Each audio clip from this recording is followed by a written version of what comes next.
हाँ जी फ्रेंड्स, क्या हाल चाल। Welcome with Kritika Sao.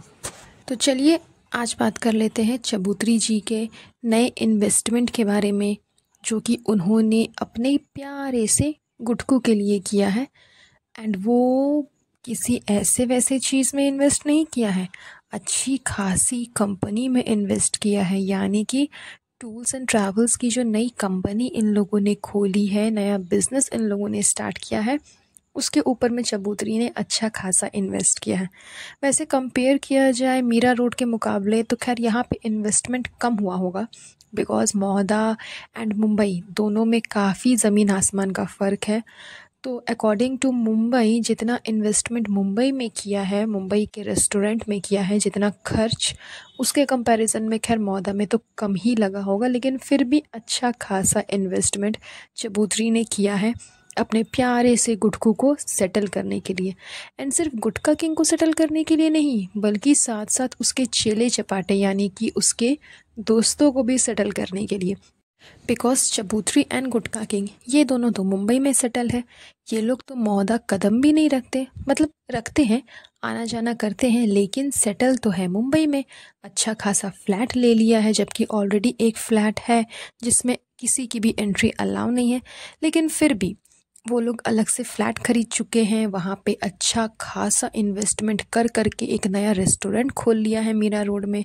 तो जाहिर सी बात है कि अगर गुटका किंग रेस्टोरेंट चलाएगा तो यहाँ टूल्स एंड ट्रैवल्स की कंपनी कौन चलाएगा, एंड अगर वो टूल्स एंड ट्रैवल्स की कंपनी चलाएगा तो मुंबई में रेस्टोरेंट कौन चलाएगा।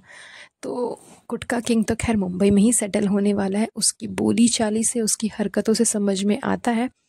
तो इसी वजह से यहाँ पे जो बिज़नेस स्टार्ट किया गया है, ये किया गया है इसके चेले चपाटों यानी कि दोस्तों के लिए, लेकिन वो भी ऑफ कैमरा। हाँ, ऑफ कैमरा दिखाने के लिए, उन लोगों को थोड़ा सा उनसे काम निकालने के लिए कि गुटका किंग के बिहाफ में कौन संभालेगा ये सारी चीज़ें, इसलिए उनको चने के झाड़ पे चढ़ाया गया है। अदरवाइज़ जो कंपनी का नाम है SS, ये साफ समझ में आता है कि ये नेम जो है वो गुटका किंग एंड चबूतरी से रिलेटेड है। जाहिर सी बात है, दोनों ने अपने नाम्स का लेटर वहाँ पे लगाया है एंड उसी नाम से कंपनी स्टार्ट की है। तो चेले चपाटों को सिर्फ चने के झाड़ पे चढ़ाया गया है, उन्हें एज अ नौकर ट्रीट किया गया है कि इनके बिहाफ में जो नौकर होंगे वो काम करेंगे, जो कि ये हमेशा सबसे करवाते हैं। दूसरे से काम निकलवाना इनकी पुरानी आदत है। अब आप बेटी खाला को ही देख लो, मतलब वो मुंबई में थी तो इसकी माँ की नौकरानी बनी हुई थी, एंड महोदा गई तो चबूतरी की नौकरानी बनी हुई है। उसको आया हुआ एक दिन नहीं हुआ, एक दिन पहले बेटी खाला लोग सब कोई महोदा आए थे, एंड नेक्स्ट ये चबूतरी आई है। एक दिन में उन्होंने अपना पूरा घर सेटल कर दिया, साफ़ सुथरा कर दिया, एंड उसके बाद इस बेशरम चबूतरी ने उसे ऑर्डर दे दिया कि हमारा खाना तुम बना करके रखना, क्योंकि हम लोग लखनऊ जाने वाले हैं। अरे अगर तुम लखनऊ जाने वाले हो तो तुम बेटी खालों को भी अपने साथ लेकर के चली जाओ। लेकिन ना ना ना ना ना ना, ऐसा कैसे करेगी। अगर बेटी खाला को साथ लेकर के जाएगी तो इसके जो खाने पीने का इंतज़ाम है वो कौन करेगा, क्योंकि रुखसाना बाजी भी साथ में जा रही थी। तो इतनी ये बेशर्म है। एंड इसकी बेशर्मी की हद तो उस टाइम पार हो गई जब इसने वो वाला सीन दिखाया कि देखो बेटी खाला गेट नहीं खोल रही है, knock knock knock knock knock knock किए जा रहे हैं ये लोग, एंड वो गेट नहीं खोल रही है। मैं इस चीज़ के बारे में डिस्कस नहीं करना चाहती थी, लेकिन मैंने सोचा कि ये चलो एक आध बार हो गया, लेकिन कंटिन्यूअसली एक ही चीज़ को ये बार बार रिपीट करके दिखा रही है। मतलब इतनी ये बेशर्म है, बार बार एक ही चीज़ को दिखाना कि पता नहीं ऐसा क्या कर रहे हैं अंदर में कि गेट ही नहीं खोल रहे, पता नहीं ऐसा क्या कर रहे हैं अंदर में कि गेट ही नहीं खोल रहे। मतलब ज़रा सा भी इसे शर्म नहीं है, लोगों को पता नहीं ये क्या दिखाने की कोशिश कर रही है। अरे इतने सालों के बाद तो उनके हस्बैंड वापस आए हैं, वो भी उनकी तबीयत ख़राब रहती है, पैर में प्रॉब्लम रहता है, चलने फिरने में दिक्कत हो जाती है। बेटी खाला की तबीयत ऑलरेडी ख़राब है, जो कि चबूतरा के ब्लॉग में ही देखने को मिल गया। तो हो सकता है कि उनकी तबीयत ख़राब है, उनको उठ करके आने में टाइम लगा हो, या फिर वो सो रहे होंगे इस वजह से इसका कॉल नहीं उठाया। इवन उन लोगों ने बाद में कहा भी कि वो छत पे थी, इस वजह से उन्हें सुनाई नहीं दिया कि ये गेट नॉक कर रही है। लेकिन फिर भी इस बेशर्म को ज़रा सा भी शर्म नहीं है कि इतने उम्र के व्यक्ति हैं वो दोनों, उन दोनों के बारे में इस तरह से इनडायरेक्टली वे में लोगों के दिमाग में डालना कि पता नहीं क्या कर रहे थे जो इतने देर तक दरवाज़ा नहीं खोला। मतलब इतनी गंदगी भरी हुई है ना इसकी दिमाग में, एंड इतनी गंदगी ये दिखाती है अपने व्लॉग्स में कि लोग मतलब देखना छोड़ देंगे। इसे ये भी नॉलेज नहीं है कि इसके व्लॉग्स हर एज के लोग देखते हैं, चाहे वो बच्चे हो, बड़े हो, बूढ़े हो, कोई भी हो। तो ये जिस तरह की बातें बोलती है, जिस तरह की चीज़ें दिखाती है अपने व्लॉग्स में, उसका असर उन लोगों पे कैसा पड़ेगा जो कि इसके व्लॉग्स देखते हैं। तो इसे तो ये रत्ती भर का भी दिमाग नहीं है, तो ये क्या ही यूज़ करेगी। इवन अपने साथ साथ इसने अपने इस कारनामे में मेहर को भी शामिल कर लिया। वो भी नॉक पे नॉक किए जा रही है, नॉक पे नॉक किए जा रही है कि खोल नहीं रहे हैं, दरवाज़ा खोल नहीं रहे हैं। मुझे उस बच्ची का भी समझ में नहीं आता। उसको आप देखो, जब से वो मुंबई से आई है उसका फेस एक अजब ही मतलब अजीब ही तरह से लग रहा है, जैसे कि उसको बिल्कुल भी मन नहीं लग रहा है, बिल्कुल भी अच्छा नहीं लग रहा है। ज़ाहिर सी बात है, ये हल्का सा ये चीज़ होता है कि आप कहीं बाहर से आते हो तो फिर आपको अपने घर पे मन नहीं लगता, कुछ दिन तक ऐसा होता है। लेकिन फिर जब आप अपने रूटीन पे आ जाते हो तो देन फिर धीरे धीरे सब कुछ ठीक हो जाता है। लेकिन मेहर को देख कर के ऐसा लग ही नहीं रहा है कि हाँ, उसे मतलब वापस आने के बाद कुछ खुशी हुई है कि चलो मैं वापस से अपना स्कूल कंटिन्यू करूँगी। जैसा कि वो बोलती है कि उसे डॉक्टर बनना है, तो डॉक्टर बनने के लिए मेहनत भी करनी पड़ती है। सिर्फ चबूतरी के आगे पीछे घूमने से वो डॉक्टर नहीं बन जाएगी, क्योंकि वो रिज़ा 2.0 बनती जा रही है। जिस तरह से ये रिज़ा चबूतरी के आगे पीछे घूमती रहती है, जंक फूड खा खा करके उसने अपना जो स्ट्रक्चर है वो पूरा बिगाड़ दिया है। एंड नॉट इवन स्ट्रक्चर, उसने अपनी हेल्थ को भी पूरी तरह से बिगाड़ लिया है। एंड सेम चीज़ अब वो मेहर कर रही है, बिकॉज़ वो भी काफ़ी टाइम तक यहाँ पर रुक चुकी थी मुंबई में। तो जिस तरह से चबूतरा घूमना फिरना, जंक फूड खाना, केकम केक करना, ये सब कुछ इसका रूटीन है, वही सेम चीज़ मेहर ने भी कैरी कर लिया।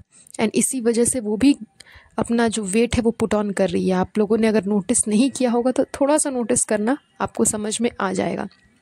तो धीरे धीरे वो भी रिज़ा 2.0 बनती जा रही है। उसको भी देख कर के लग रहा है कि उसे भी अब मौदा में रहने का ऐसा कोई ख़ास अच्छा नहीं लग रहा है। जब देखो तब वो चबूतरी के घर पे ही पहुंच जाती है। ना उसे पढ़ाई करनी है, ना लिखाई करनी है, ना और कुछ। ऊपर से चापलूसी तो इतनी ही जिसकी कोई लिमिट नहीं है। बीच में एक टाइम पे चबूतरी ने कहा था कि हमें वो दिन आज याद आता है जब हम स्कूल जाते थे। हम उस चीज़ को मिस करते हैं कि काश हम भी फिर से स्कूल जा पाते, कॉलेज जा पाते। तो इसमें मेहर का रिप्लाई आता है कि इसमें क्या प्रॉब्लम है, आप अभी ही चली जाओ, आप अभी भी जा कर के अपने फ्रेंड से मिल सकते हो। तो चबूतरी कहती है कि नहीं नहीं नहीं, अब तो सब कोई मुझे भूल जाएंगे, भूल चुके होंगे, क्योंकि काफ़ी टाइम हो गया है। यहाँ पे मेहर ने इतनी चापलूसी की चबूतरी की कि आपको कौन भूल सकता है सालू, आप पे आपको कोई नहीं भूल सकता। आप ऐसी हो ही नहीं कि आपको कोई भूल जाएगा। ये बोलो कि आपको कौन याद नहीं करता, कौन कौन याद नहीं करता। तो अच्छी खासी जो बटरिंग है वहाँ पे की जा रही थी मेहर के थ्रू, जो कि वो चबूतरा के लिए कर रही थी। तो ये चीज़ें देख करके साफ समझ में आती है कि हर इंसान को चबूतरी से मतलब है सिर्फ इस वजह से, बिकॉज उसका जो लाइफस्टाइल है, उस लाइफस्टाइल को उसने इतना एडवांस्ड कर दिया है, एंड लोगों को भी उस एडवांस्ड लाइफस्टाइल की आदत डलवा दी है। चाहे वो रिज़ा हो, रेहान हो, मेहर हो, सारा हो, कोई भी हो, हर इंसान को इसने इतना अपने आगे पीछे घुमा घुमा करके अपनी आदत लगवा दी है ना, कि लोगों को लगता ही है कि चलो मेरा वही लाइफस्टाइल अच्छा था, यहाँ से तो बेटर ही था। और इस पे चबूतरी को रिप्लाई देना चाहिए था, समझाना चाहिए था मेहर को कि यहाँ पे उसकी गलती है, उसे ऐसा नहीं करना चाहिए। बट वो ऐसा क्यों करेगी? उसे तो फ्री फोकट का एक कैमरामैन चाहिए, मुंबई में रिज़ा एंड मौदा में मेहर। तो इस वजह से वो चाहेगी तो भी नहीं समझाने की कोशिश करेगी कि उसे चाहिए तो एक कैमरामैन जो कि 24 घंटे उसके आगे पीछे घूम घूम करके उसके हर एक पिक्चर्स को शूट कर सके, ब्लॉग को शूट कर सके। तो खैर चबूतरी तो टोटली इस तरह की लेडी है जो कि अपना फ़ायदा सिर्फ देखती है, उसके अलावा उसे आगे पीछे और कुछ नज़र नहीं आता। उसे इतनी भी शर्म नहीं थी कि उसकी जो बुआ है, सॉरी उसकी जो मासी है यानी कि बेटी खाला की तबीयत इतनी ख़राब थी, लेकिन उसके बावजूद उसने उसे ऑर्डर दे दिया कि तुम मेरे लिए खाना बना करके रखना, हम लोग लखनऊ जा रहे हैं। तो ये सब इसकी पुरानी आदत है एंड लोग करते भी हैं, क्योंकि बदले में उनका उनका जो बच्चा है वो लोग मुंबई में है, पल रहे हैं, इसके भरोसे तो नहीं, लेकिन फिर भी काफ़ी हद तक ये भी कंट्रीब्यूट करती है उनको बिगाड़ने में, ना कि उनको सुधारने में बल्कि उनको बिगाड़ने में इसका काफ़ी कंट्रीब्यूशन रहता है।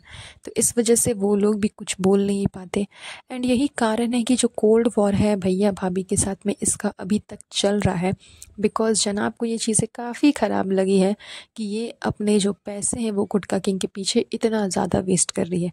वो अलग बात है कि जनाब अपना टाइम भूल चुके हैं कि एक टाइम पे वो भी यही करते थे, अपने फ़ायदे के लिए मैडम साहिबा को यूज़ करते थे एंड उनके इशारों पे पलते थे, उनके रहमो करम पे पलते थे। लेकिन वही कहता है ना कि इंसान अपना टाइम भूल जाता है, लेकिन दूसरा जब वही चीज़ करता है तो उसकी आँख में वो चीज़ गड़ने लग जाती है। तो सेम चीज़ यही हुआ है, यही है मेन कारण जिसकी वजह से जनाब जो है वो चबूतरी से काफ़ी ज़्यादा खफा है एंड यही चीज़ तो साफ समझ में आ ही गई है इनके ब्लॉग को देख करके। एग्ज़ाम्पल के लिए मैंने आपको बताया था कि हैम्पर जो चबूतरा ने दिया था वो किस तरह से डस्टबिन के बगल में फेंका हुआ था। तो और भी काफ़ी सारी चीज़ें हैं जो कि इनके ब्लॉग में नोटिस करने पे समझ में आ जाती है कि इनका कोल्ड वॉर जो है वो अभी तक चल ही रहा है। अब आगे देखते हैं कि ये कोल्ड वॉर कब ख़त्म होता है। तो चलिए आज का ये पॉडकास्ट हम यहीं पर एंड करते हैं। बहुत जल्द मिलूँगी आप लोगों से एक नए पॉडकास्ट पे।